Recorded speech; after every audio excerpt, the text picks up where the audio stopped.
श्रीमद् भागवतम तृतीय स्कंध पंचविंशो अध्याय श्लोक नंबर 32 33। क्या सुनना है इसमें बताओ। इस श्लोक में क्या चल रहा है? हाँ? कि जब गुरु के द्वारा कोई व्यक्ति जिससे उनको सुनता है, सुन करके फिर उनको पालन करता है। पालन करने के बाद फिर धीरे धीरे क्या होता है, उसके हृदय में जो कोष है, जो कर्म वासना है, फिर वो धीरे धीरे क्या होती है, क्षय होना शुरू हो जाती है, नष्ट होना शुरू हो जाती है। तो क्या होता है कि जो अपनी मन की वृत्ति है, वो मन की वृत्ति भगवान में लगना शुरू हो जाती है। तो जो भगवान है, उस भगवान जो सत्व स्वरूप है, वो भगवान में उनकी वृत्ति, मन की वृत्ति, इंद्रियों की वृत्ति लग जाती है जब वो गुरु के मुख से श्रवण करता है। और फिर वो ये सोचता है कि अब मैं वैष्णव बनूंगा, अर्थात वो वैष्णवता को प्राप्त कर लेता है जब वो अपनी समस्त इंद्रियों को, मन को, वृत्तियों को भगवान में लगा देता है। वैष्णव तो कहाँ से आया इसमें? वैष्णवता, वैष्णव तो कहाँ से आया? वैष्णव तो सत्वस्तु भगवान है। तो सत्य वस्तु से जो भगवान के भाव से जुड़ा हुआ है, से सत्व, अर्थात जो भगवान से संबंधित, वो वैष्णवता को प्राप्त करने का प्रयास करता है, वो वैष्णव बने। और एक मनसा अर्थात केवल एक ही भाव, भगवान कृष्ण, भगवान में, न किसी कर्म का साधन, एक ही उसका होते जाता है भगवान, ना देवता, अन्य कोई देवता नहीं। एक मनस का मतलब ये होता है कि एक मन से मतलब एक सिर्फ एकमात्र भगवान में, इसके अलावा जब अन्य देवी देवता है उसके अपेक्षा नहीं रहेगा। और दूसरी बात, दूसरा अर्थ ये तो बोले थे कि सिर्फ भक्ति में, उसके अलावा साधन में, भक्ति में, साधन के दृष्टिकोण से केवल भक्ति में, साधन दृष्टिकोण केवल कृष्ण में उसकी चित्ती वृत्ति रहेगी। भागवत भक्ति, उस ऐसी भक्ति को कहते हैं भागवती भक्ति।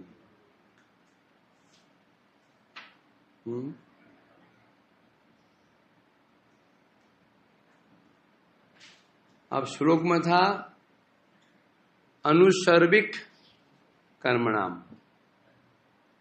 अनुसर्विक कर्मणाम, अनुश्रवण, श्रवण करके, गुरु वैष्णव मुख श्रवण करके, कर्म नाम, क्या आचरण करता है? कर्म नाम, जो कर्म वो कहते हैं। अब गुरु वैष्णव कर्म मतलब क्या, यहाँ पर भगवत संबंधी भक्ति के जो अंग हैं उनको पालन करने को कहेंगे, हैं? हाँ, तो इसलिए कह रहे हैं यहां पर। अब यह विशेष बात क्या बताई थी, गुरुपाद ने उपदिष्ट मंत्र अनुयायी आचरणशील, जो गुरु मंत्र ग्रहण करके, उपदेश ग्रहण करके उनके अनुसार आचरण करते हैं, जो करते हैं, उनकी मन की स्वाभाविक वृत्ति को भक्ति कहते हैं।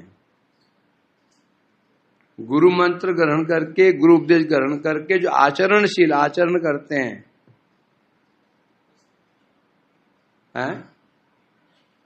उनके विशुद्ध मन की भक्ति कहते किसको है? किसको कहते हैं? किसे कहते हैं? विशुद्ध मन की स्वाभाविक वृत्ति। और विशुद्ध मन कौन सा विशुद्ध मन होता है? गुरु उपदिष्ट जो मंत्र हैं, जो उपदेश हैं, उनको आचरण करने से मन विशुद्ध हो जाता है। विशुद्ध मीन्स जड़ीय भाव सब नष्ट हो जाते हैं। उसमें क्या जाता है? क्या जाता है उसमें? सेवोन्मुक्ता आ जाती है। शिवा उन्मुक्ता, दो स्थितियां हैं। पर पढ़ा था ना, वृत्ति एक ही है, विषय दो है। विषय दो हैं, कौवे की आंख एक है, विषय दो, आंख कौवे की एक, पर गोलक दो है ना। जब कौवा बाईं ओर रखी वस्तु को देखता है तो गर्दन उस अपनी आंख को बाईं ओर घुमाता है, टेढ़ा करता है, तो वो आंख वहां चली जाती है, तो वो देख पाता है। तो दाईं ओर वस्तु रखे होते हैं, कौवा फिर दाईं ओर अपने गर्दन झुकाता है, वो जो नेत्र जो दाईं ओर पहुंच जाते हैं। तो एक ही नेत्र है, उसी पर वृत्ति एक ही है, मन की वृत्ति। चाहे भक्ति कहो चाहे जड़ कार्य करो, वृत्ति तो मन की है ना। परंतु जब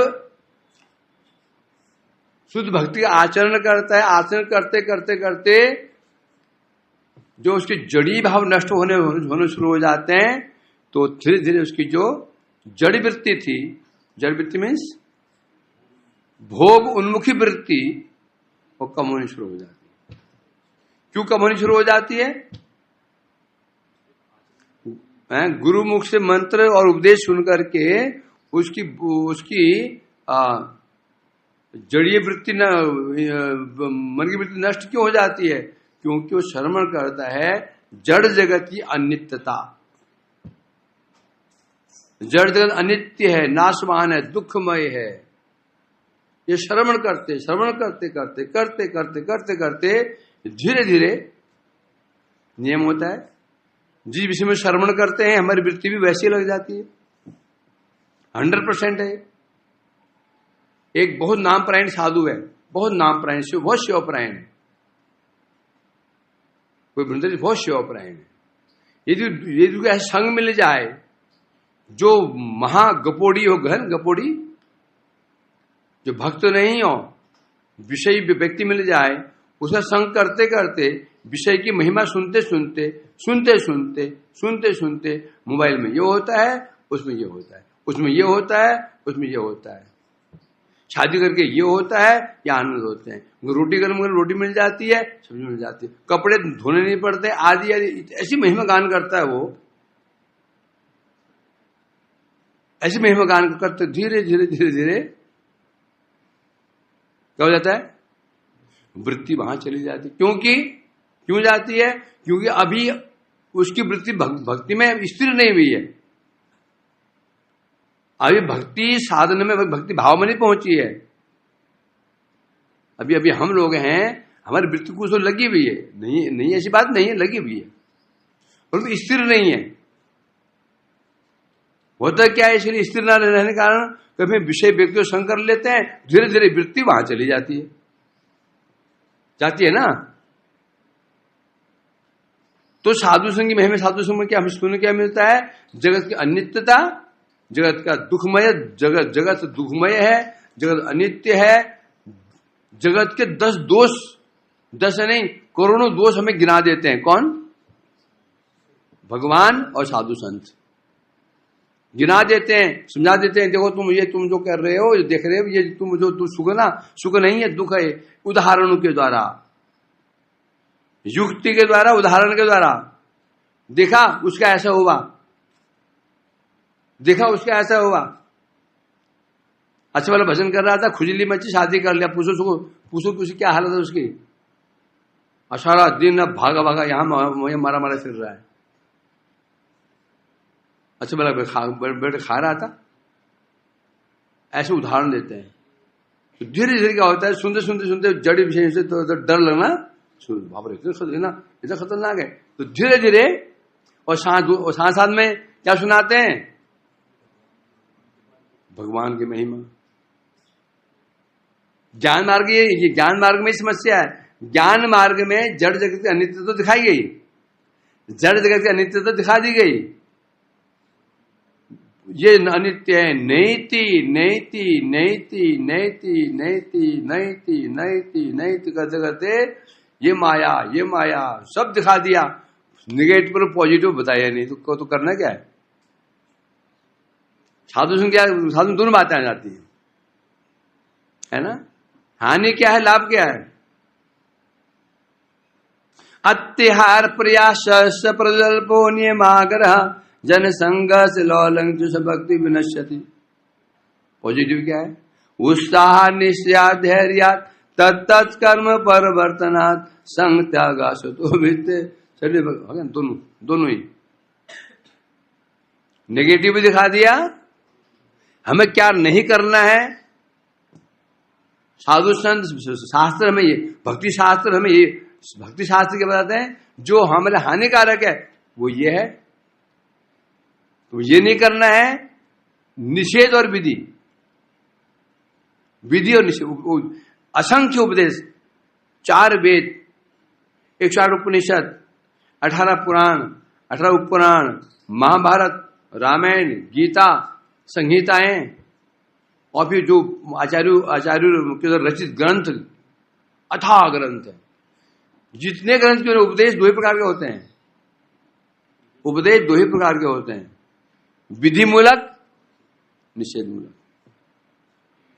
तुम्हें क्या करना है, तुम्हें क्या नहीं करना है, ऐसा है क्या नहीं। मनुष्य शिक्षा ले लो, उपदेश मित्र ले लो, शिष्टाशक ले लो, जैवधर्म ले लो, भागवत ले लो, कोई तीसरा उपदेश ही नहीं है। तुम्हें क्या नहीं करना है, क्या करना है। तो इसीलिए कह रहे हैं, तो सुनते सुनते सुनते सुनते तो क्या हो जाता है, उसकी जो मन की जो जड़, मन की वृत्ति जड़ में लगी थी, वो दूर कब होती है, जब मन शुद्ध होगा। तो सब खेल मन का ही है। मन अशुद्ध हुआ तो वृत्ति तो मन की वृत्ति कहां लगेगी। मन का कार्य क्या है, मनन करना। मन का कार्य मनन करना है। यदि मन जड़ में लगा हुआ है तो क्या मनन करेगा, वो जड़ का मनन करेगा। मन लगाए यदि भगवान में, क्या मनन करेगा, भगवान में मनन करेगा। इसलिए कह रहे हैं यहां पर,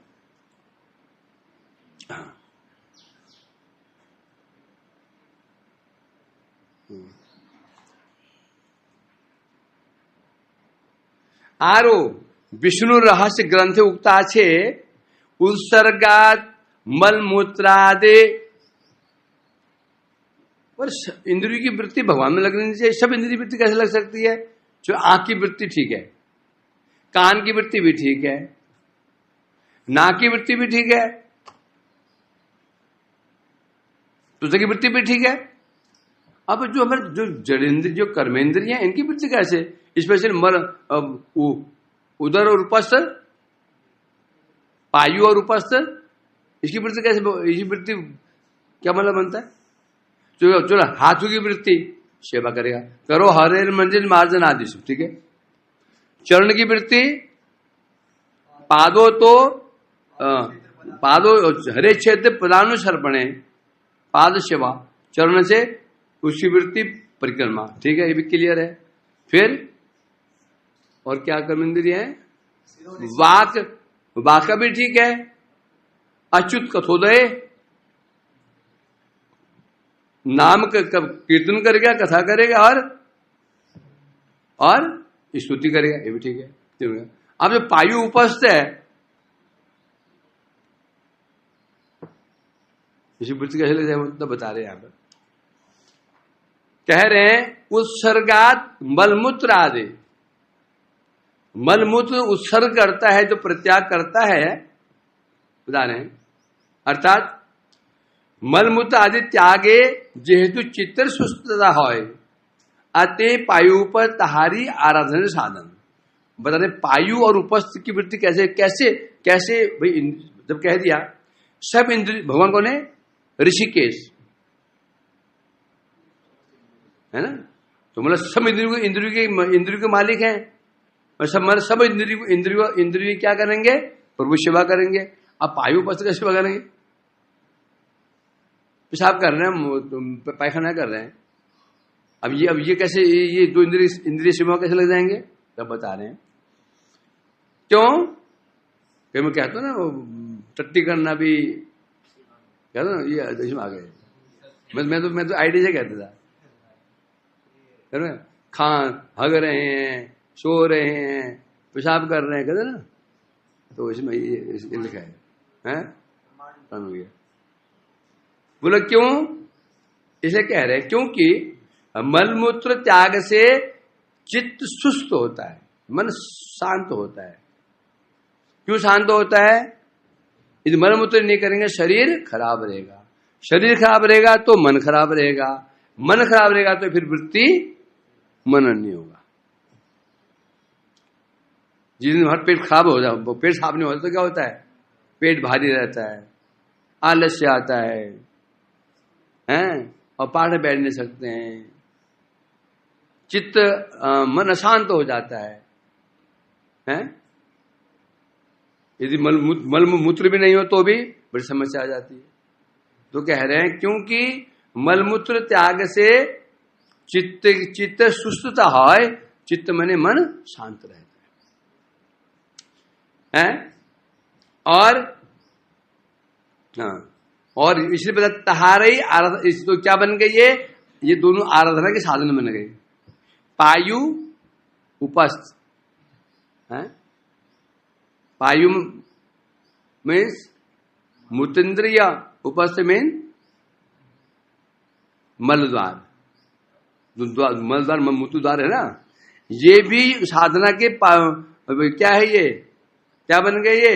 ये बता रहे हैं आराधना के साधन बन गए। मतलब ये भी भगवान लग जाते हैं, जैसे बता रहे हैं यहां पर उपस्थेरो वृत्ति भक्ति इसमें बता रहे हैं पायु और उपस्थ दोनों की वृत्ति यदि भक्ति संबंधित हो जाए, भक्ति संबंधित हो जाए, मलद्वार और मूत्र द्वार स्पष्ट कहता हूं, है ना, यदि इसकी वृत्ति भक्ति से मिल जाए तो वो भी भक्ति है। भाई पैखाना क्यों कर रहे हो जी? नहीं करेंगे तो पेट में गैस बन जाएगा, गैस बन जाएगा तो अर्थ नहीं कर पाएंगे, और फिर वैष्णव सेवा नहीं कर पाएंगे, और पेट खराब हो जाएगा, और फिर भक्ति नहीं कर पाएंगे, कथा नहीं बैठ पाएंगे, इसलिए कर रहे हैं। तो हाँ भाई तुम क्यों कर रहे हो भैया? भाई पैखाना करेंगे नहीं करेंगे तो फिर ऑफिस जा नहीं पाएंगे, ऑफिस में काम नहीं कर पाएंगे, हैं, तो फिर पैसे नहीं कमा पाएंगे, और भाई तू नहीं करेंगे स्कूल नहीं जा पाएंगे। देखो क्या वृत्ति हो रही। एक कह रहा है भाई नहीं जाएंगे पैखाना करेंगे तो पेट खराब हो जाएगा, तो भजन अर्चन नहीं कर पाएंगे, कथा नहीं सुन पाएंगे, कथा बैठ नहीं पाएंगे, फिर गुरु करेगा, होता ना, ये हो गया। तो इसे कह रहे हैं यहां पर, तो पायु उपस्थेरो, पायु उपस्थ की वृत्ति भी क्या है? आराधना का साधन बन जाता है। इसलिए बताएं पायु उपस्थ वृत्ति, पायु चक्षु कर्ण नासिका जिह्वा त्वचा, इसकी वृत्ति तो भगवान लगानी ही लगानी है। वाक कर्म, वाक पाणी पाद, मुख चरण और हाथ, इसकी वृत्ति भी ठीक है। यहां तक कि उपस्थ और पायु, इसकी वृत्ति को भी, इसकी वृत्ति में भक्ति संबंधित हो जाती है तो वो मलमूत्र उत्सर्ग भी क्या कहलाएगा? भक्ति। एक रूपये वैधि साधन भक्ति वाला हो लो, तो यहां किसका वर्णन किया जा रहा है? साधन भक्ति। कौन सी? वैधि साधन भक्ति है ये, समझा कि नहीं? इंद्रियों को भगवान में, इंद्रिय वृत्ति को भगवान में लगाना, ये क्या है? वैधि साधन भक्ति है। ये वैधि साधन भक्ति क्यों बोला? यत्र अनवप्तत्वात् प्रवृत्ति रूपराय उपजायते शासन नेव शास्त्रस्य वैधि भक्ति उच्यते। जब शासन के द्वारा जो भक्ति की जाती है उसे कहते हैं वैधि भक्ति, है ना। तो यहाँ पे क्या जाके यहाँ पे क्या किया जा रहा है? वो पहले श्रवण कर रहा है, सुन करके फिर इंद्रिय वृत्ति को लगा रहा है, इसलिए कहते हैं यहाँ पर साधन भक्ति को। कौन सी साधन भक्ति? सॉरी, वैधि भक्ति। ये वैधि भक्ति है। किसे कहते हैं? जो विधि से भक्ति विधि से की जाती है, विधि से वैधि भक्ति। परंतु आगे फिर क्या बताया?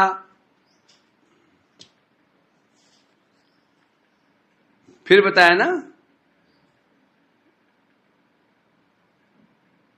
अनुसर्विक कर्मणाम, इसमें लक्ष्य किया गया है साधन भक्ति। परंतु आगे क्या बताया, सत्वएव एक मनसोवृत्ति स्वाभाविका तुया, अभी स्वाभाविक भक्ति।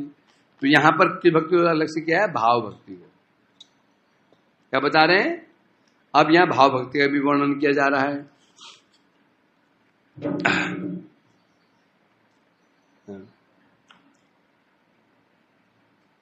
अर्थात क्योंकि स्वाभाविका भक्ति, स्वाभाविक भक्ति स्वाभाविक कब होती है, भाव में।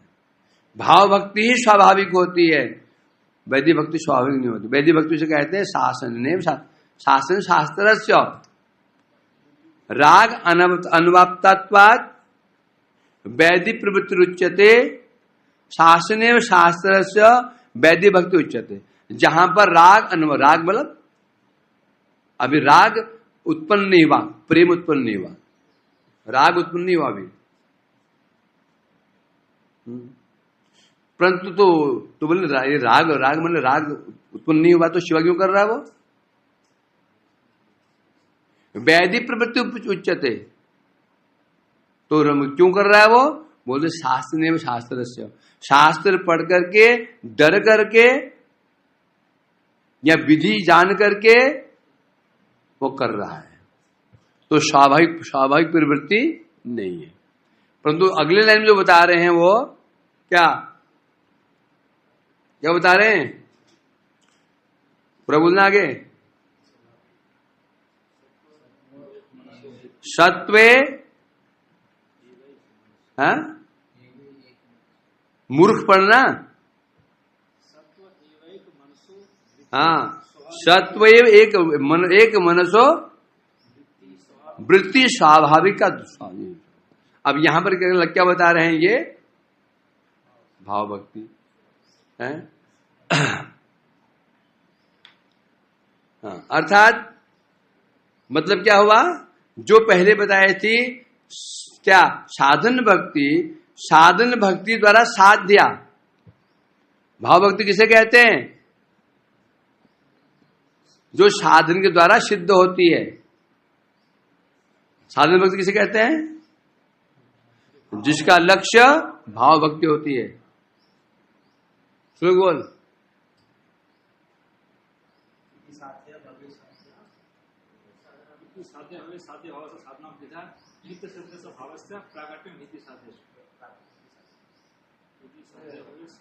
इतने ग्रंथ भर लिए, कॉपियां भर ले, लेकिन मेरे एक डायरी डायरी कीमत कितने जो लिख रहे हो, डायरी कीमत 250 रुपए की मतलब। तो तुम जो डायरी ले रहे हो, डायरी की, और तुम उसको ऐसे ही भर के यहां फेंकी वहां फेंकी।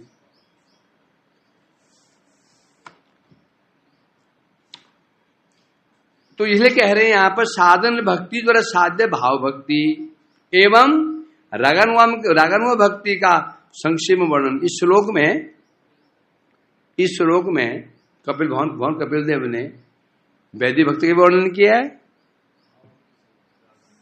और संक्षेप में प्रसंग तो वैदिक भक्ति का यहाँ पे, प्रसंग वशत उन्होंने वास्तव थोड़ा सा इस पर संक्षेप में भाव भक्ति अर्थात रागानुग भक्ति का भी वर्णन किया है। जहां से सकल पुष्टिकर इंद्रिय गणे तद्रूप स्वाभाविक प्रवृत्ति पितृरूपा से भक्ति सिद्धे। कौन सी भक्ति बता रहे हैं, जहां पर उन व्यक्तियों की इंद्रियों की स्वाभाविक वृत्ति कैसी होती है, भगवान की प्रीति के लिए होती है।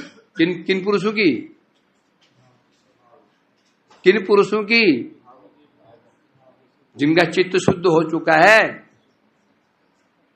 ऐसे पुरुष की जो इंद्रिय वृत्ति स्वाभाविक रूप में क्या होते, प्रीति रूपा, मतलब उनकी इंद्रिय वृत्ति स्वाभाविक रूप में भगवान के प्रति लगती है।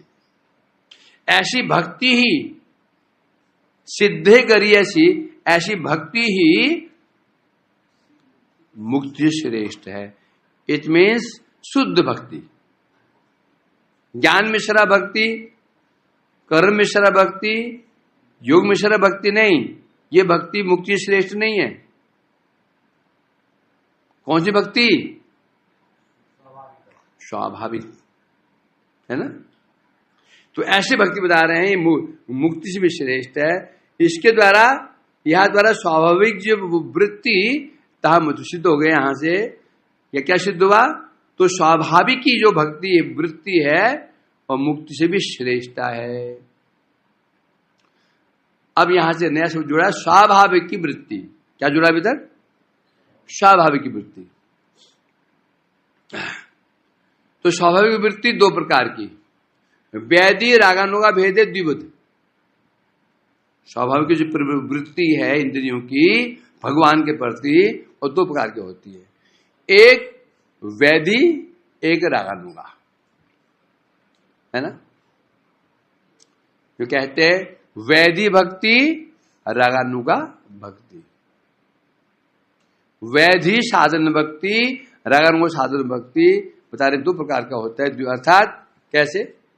पहले वैधि, शास्त्र अनुशासन बसत ही गुरु उपदेश शुद्ध भक्ति थे प्रवृत्तिमान कौन भक्ते एवं भजनाभ्यासेर पौन्य पुण्य निष्ठा रुचि आसक्ति भूमिकाएं अधिरूढ़ कौन भक्त इंद्र सकल वृत्ति हरिते स्वाभाविक हो। पहला वैधि, शास्त्र अनुशासन, शास्त्र पढ़ करके, शास्त्र अनुशासन मान करके, या डर के मारे, या शासन के मारे हैं, जो व्यक्ति गुरु उपदिष्ट शुद्ध भक्ति थे, जो गुरु को उपदेश प्रदान कर रहे हैं, शास्त्र उपदेश प्रदान कर रहे हैं, है ना, उन उपदेशों का बार बार क्या करता है?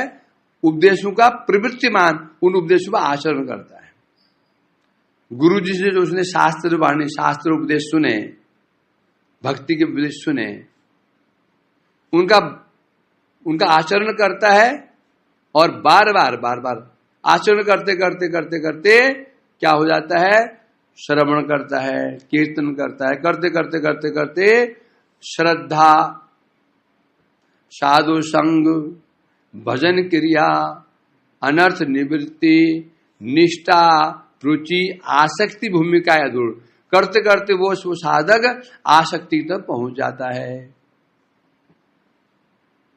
समझा कि नहीं? क्या बता रहे हैं?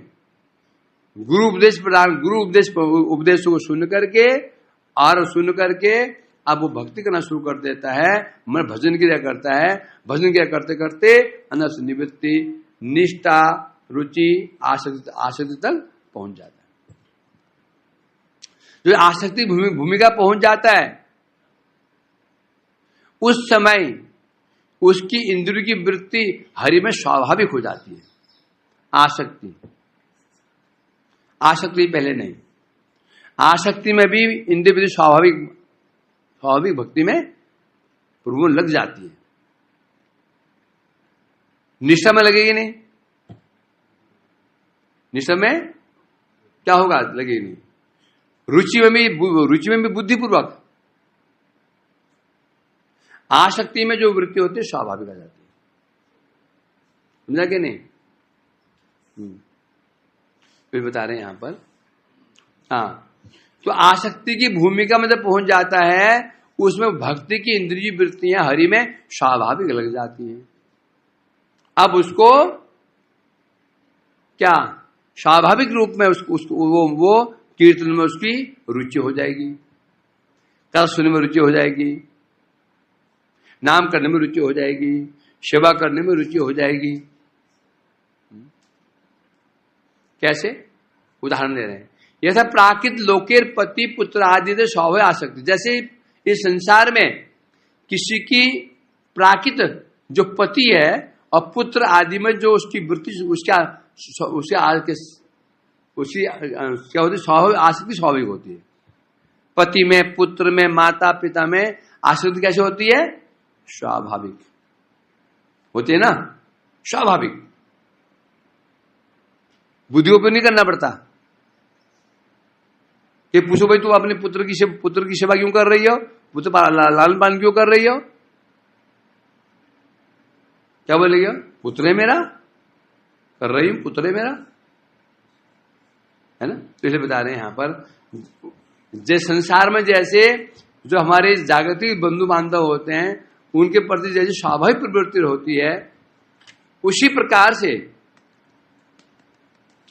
प्रकार से जो वैदिक भक्ति के वाले कौन है, जिनकी प्रवृत्ति भगवान में कैसे लग जाती है, स्वाभाविक लग जाती है।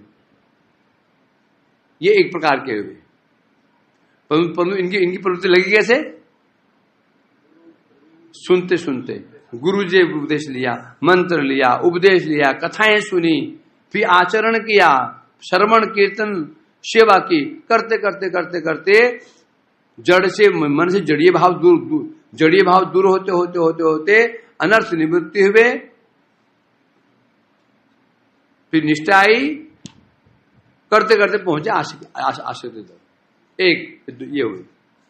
दूसरे वह कहारो प्राचीन और अर्वाचीन तादृश महत संगे कृपा जने विलक्षण स्वभाव संस्कार वशत गुरु उपदेश पूर्वे व परे शास्त्र अनुशासन व्यतीत स्वभावती। अब एक व्यक्ति वो होता है प्राचीन या अर्वाचीन, पूर्व जन्म के संस्कार अनुसार या इस जन्म संस्कार अनुसार महत कृपा जन विलक्षण संस्कार वशता, महापुरुषों की जब संग करता है उनकी कृपा होती है, उन्हीं कृपा से जो संस्कार बसता। संस्कार कैसे बनते हैं? संस्कार,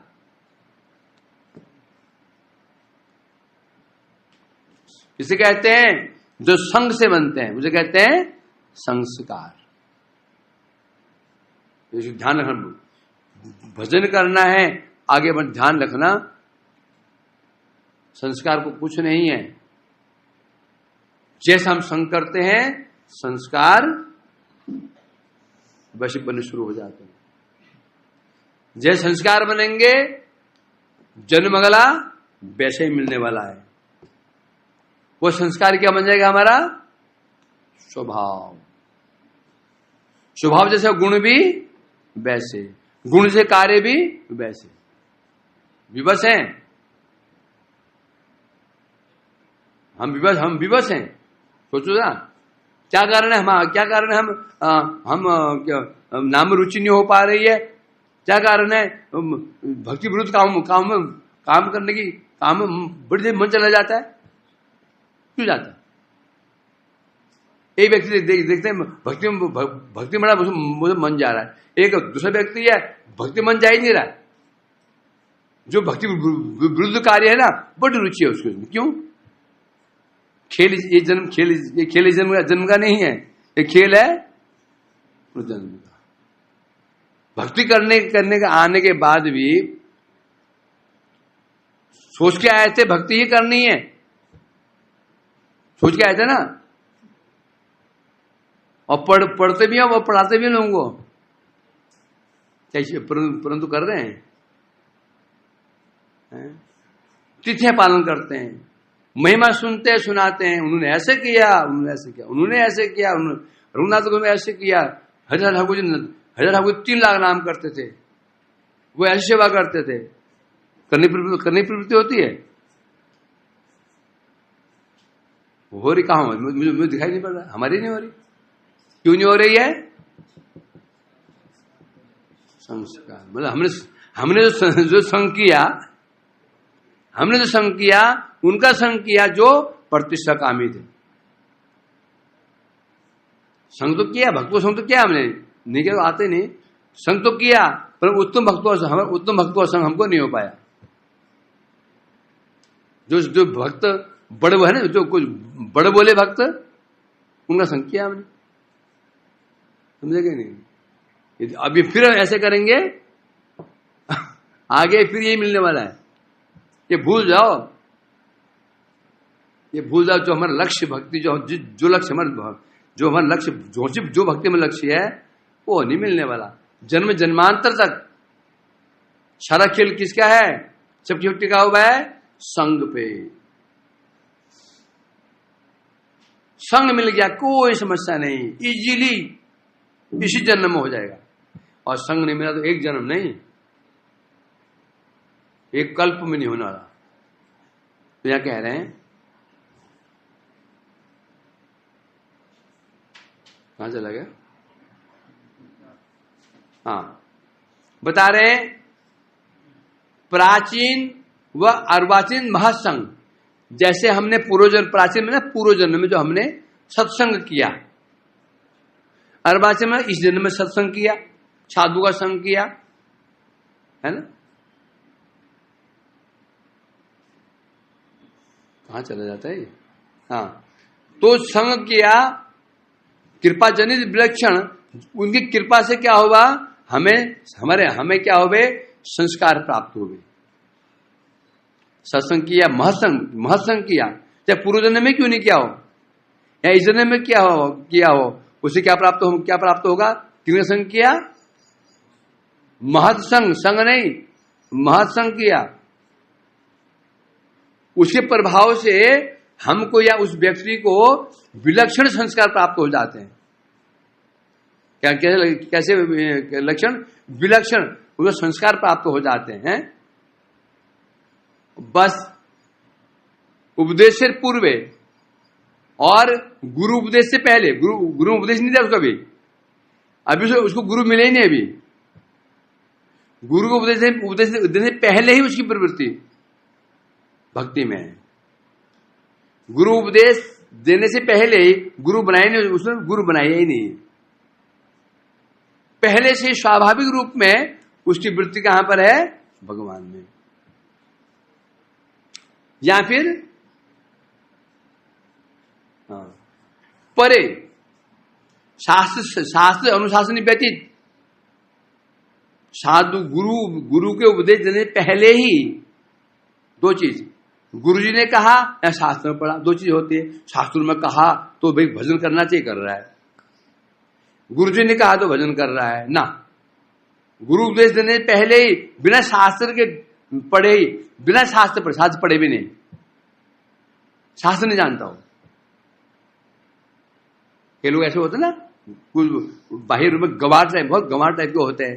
शास्त्र पता है, शास्त्र क्या पता है उनको, परंतु कैसी उनकी स्वयं प्रवृत्ति होती है। वास्तव में वही भक्त होते हैं। हमारे से कौन भक्त? नौ शिखे भक्त, नौ शिखे, हम नौ शिखे भक्त। मैं कह रहा हूं, नहीं कह रहा हूं। भक्त मैंने जो देखे हैं बेचारे कुछ नहीं जानते, एक श्लोक नहीं जानते हैं।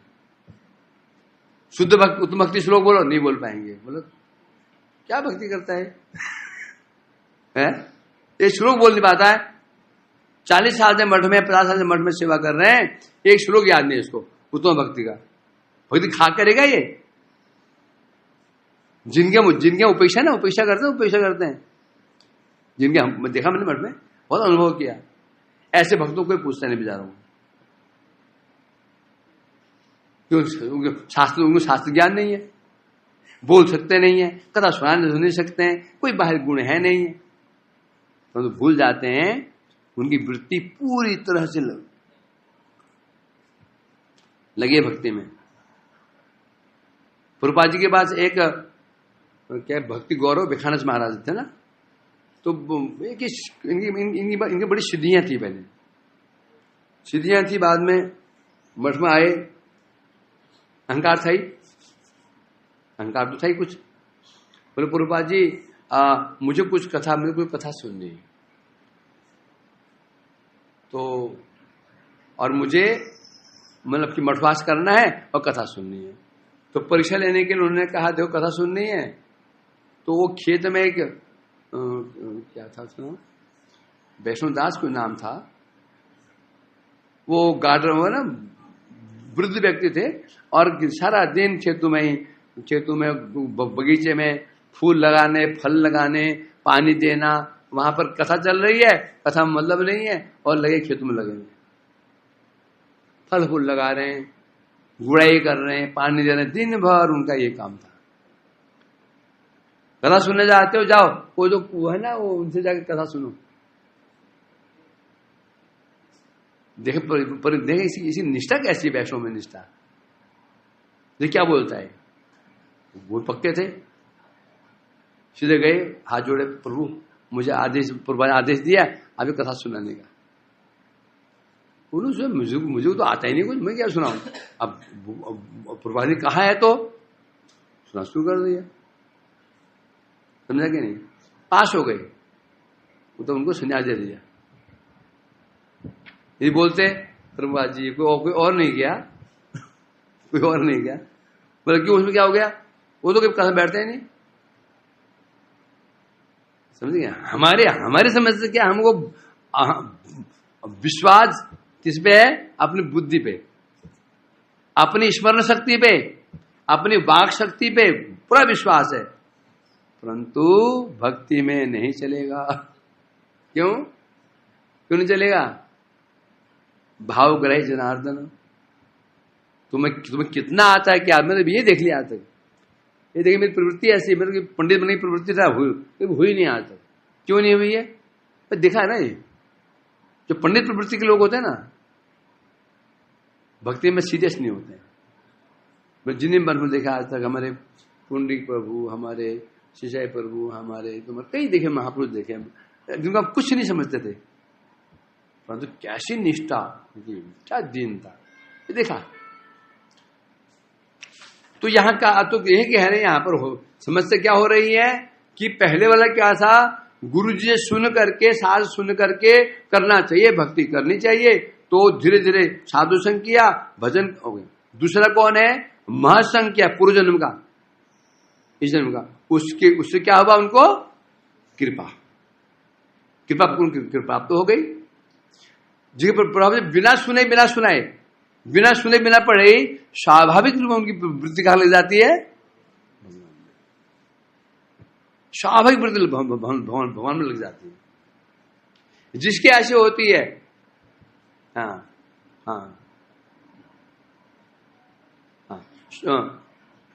भगवान जो ऐसी वृत्ति है, तहा वो स्वाभाविक है, यह भी स्वाभाविक है, पहले भी स्वाभाविक है, ये भी।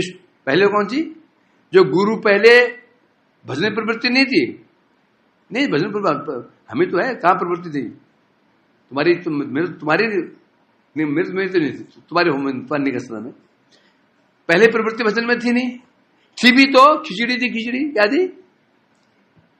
थी, खिचड़ी थी ना, खिचड़ी। यहां गर्भ से एक निष्ठ जन्मे हो तो अलग बात है, मोस्टली खिचड़ी है ना। तो कह रहे हैं, एक तो वो हुआ, फिर उसको शास्त्र पढ़े, गुरु मुझे शास्त्र सुने, फिर सुन करके फिर से आचरण किया।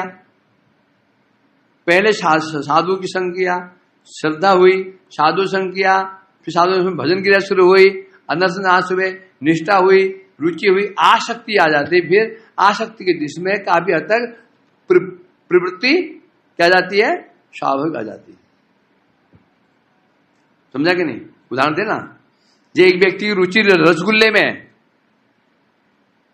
अच्छी बात है, रुचि में आसक्ति में क्या अंतर है, क्योंकि रुचि में आसक्ति में क्या अंतर है, रुचि में आसक्ति में क्या अंतर है, रुचि की इच्छा अच्छी है, परंतु मिले तो ठीक, रसगुल्ला मिल जाए तो अच्छी बात, नहीं मिला कोई बात नहीं, मन को समझा लेंगे। रुचि उसे कहते हैं, बड़ा रसगुल्ले में बड़ी रुचि थी, अब रसगुल्ले 4 रसगुल्ले आए हुए हैं और हम तो जूनियर हैं, मिलने वाला है नहीं, मिला ही नहीं। पहले आशा थी नहीं, पहले मिल जाए, कहां आशा थी है? अब तो कोई कहीं बैठ जाता है, पहले सारी लाइन में जब मैं आया था लास्ट में, पहले ध्यान देना पड़ता था, मुझसे पहले कौन आया है, पहले वो बैठेगा, कोई ध्यान, यदि उल्टा हो गया डांट पड़ जाएगी, हैं?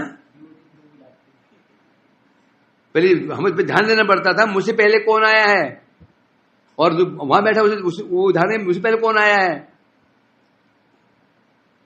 समझे क्या नहीं? और लास्ट में आता था, ओ कोने बैठे 30-35 लोग होते थे, मैंने 36 नंबर पे। अब आते आते इतना माल पड़ता है, इतना सा लास्ट में। अब कोई कहीं बैठ जाता, मतलब ही नहीं। परिक्रमा चलते हैं, ध्यान देना पड़ता था कि मुझे कौन आगे सीनियर है, उसको आगे हम पीछे। प्रसाद लेने में कौन सीनियर है, ऐसे ऐसे बनना पड़ता था। अब तो सब संस्कार ही खत्म हो गए, समझे क्या नहीं? इसलिए भक्ति भी नहीं हो रही भक्ति भी नहीं हो रही। क्यों? मर्यादा ही खत्म हो गई। और भक्ति देवी स्वीकार कैसे कर लेंगे? मर्यादा तोड़े, अब देवी भक्ति देवी सहन कर लेंगी? कर सकती हैं? नहीं कर सकती हैं। हम कर लेंगे, हम भक्ति देवी क्या हम कर लेंगे? क्यों नहीं करेंगे? जबरदस्ती सौदा है क्या? जबरदस्ती का सौदा? जबरदस्ती से तुम देवता को साध सकते हो, देवता को साध सकते हो। दर्शन नहीं दे तो मैं अपने में अपना सिर कटा दूंगा। देवता डर जाते हैं, नहीं मत काटो, मत काटो। पर परमार्थ में नहीं चले, भगवान के कृष्ण एक बार नहीं 10 बार काटो, डूब जाओ, जहर खा लो, नहीं चलेगा। ब्लैकमेलिंग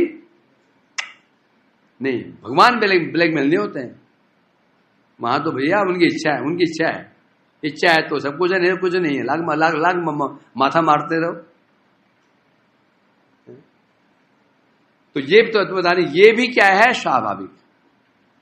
एक धीरे धीरे स्वाभाविक बनी, और एक महासंघ की कृपा से, या प्राचीन महासंघ या अर्वाचीन महासंघ कृपा बिना सुने गुरु उपदेश देने से पहले ही उसकी रुचि, स्वाभाविक रुचि का, उसी वृत्ति का है भगवान में स्वाभाविक।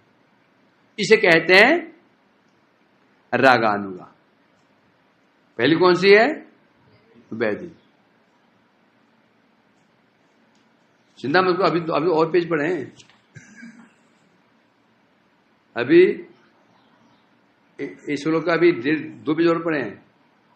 इस श्लोक हमारे पीछे नहीं छोड़े श्लोक है।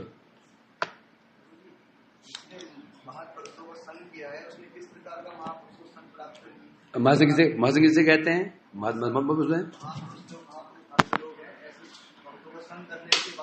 उसकी भगवान में प्रवृत्ति हो गई है ना, तो इस जन्म में उसका बिना गुरु के द्वारा मतलब उपदेश नहीं दे रहे, लेकिन कभी उसको स्वाभाविक लगी रहेगी। तो पूर्व जन्म में महासंघ किया, वो किस प्रकार का किया होगा? अब क्या बता क्या होगा? जैसे महाभूत मिल गया उसको, महासंघ कैसे करते? कथा सुना होगा, उनकी सेवा की, इसी प्रकार से इनके प्रकार में इस समय वो जो नया है वो अभी कर रहा है, तो वो पहले का लक्षण है ना। यदि किसी महासंघ क्या पहले किया हुआ है, कि उनको भी स्टार्टिंग कर रहा है, क्या लक्षण है? एक बच्चा पहले से ही एडमिशन होने पहले ही घर में पढ़ाई करता था, और ये कलम पकड़ी है, अंतर नहीं गया, उसको पहले से आता होगा, जिसपे फिर आता समझे क्या? नहीं बस जो अभी साधन बदल शुरू किया, कभी इधर कभी इधर, कभी आदमी में आया, कभी नहीं, कभी आया नहीं आया, कभी आया कभी नहीं आया, कभी कितने किया, कभी नाम किया, नहीं किया, मरा करा लगा हुआ, ढलमल कर रहा है। तो समझो अभी शुरुआत हो रही है। और यदि मठ में आते ही नियम निष्ठा में एक किसी बोले बिना स्वाभाविक लगा हुआ है, तो समझो क्या है? प्राचीन महासंघ का कृपा प्राप्त हो चुकी है, इसकी वृत्ति स्वाभाविक वृत्ति लग चुकी है। इसलिए अब हम इस कोटि में तो है नहीं, हम कौन कोटि में है? पहले वाली में है कि नहीं? पहले भी नहीं आए तो पहले मान लिया है। यदि हम जब सुन लिया हमने कि महासंघ की कृपा से ही हमें वो संस्कार मिलेंगे, बिना कहे सुने तो उनको लग जाए कि भक्ति में, तो अब हम क्या करना चाहिए? अगले जन्म की भूमिका, ये जन्म अगले जन्म की नींव है। क्या है? नींव मजबूत हो दो, उछल कूद मन बजाओ, जमीन पे चलो, अपने अधिकार को समझो। समझा कि नहीं? टाइम लगता है नींव खोदने में, 3 महीने हमारा 3 महीने हो गए, 3 महीने में आधी नींव बन जाती, आधे महीने नींव में चला गया। आसान नहीं है नींव बनाना। न्यू मीन्स न्यू मन की भक्ति में भक्ति कुछ भी नहीं। भक्ति क्या? जहां पर निष्ठा रुचि आ गई, भक्ति धर पर गई। समस्या कहां पर है? समस्या श्रद्धा में नहीं, श्रद्धा समस्या मट की भी अभी। जहां श्रद्धा हो गई, मैं कहता ना, दोनों हाथ कटे, दोनों पैर कटे, आंख से अंधा है, उस छत पर चढ़ना है, कैसे चढ़ेगा वो? योगेश, दोनों हाथ फूटी हुई है, हाथ कटे हैं, पैर कटे हैं, छत चढ़ सकता है वो? माधव,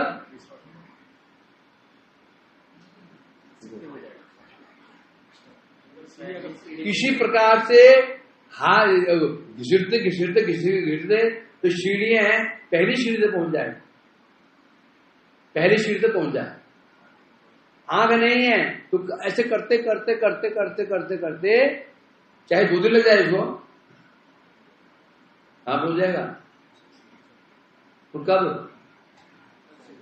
पहले सीढ़ी हाथ लग जाए।